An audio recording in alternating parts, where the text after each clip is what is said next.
Saging ni Waso. Galing India ito, guys. Yan siya, guys. Ay, ang cute. Makakain tayo ng saging galing sa India. Kararating lang nito, guys. Nagbakasyon kasi yung kasama namin na driver. So, may pasalubong kami na isang sipi na saging. Yan.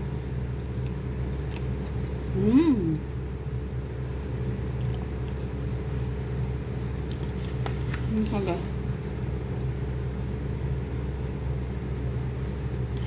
Katundan. Saging na katundan. Ang liit. O senyorita siguro ito o katundan ba? Ay, pagkatundan, saplod man siya pero dili man siya saplod. Lamig siya, guys.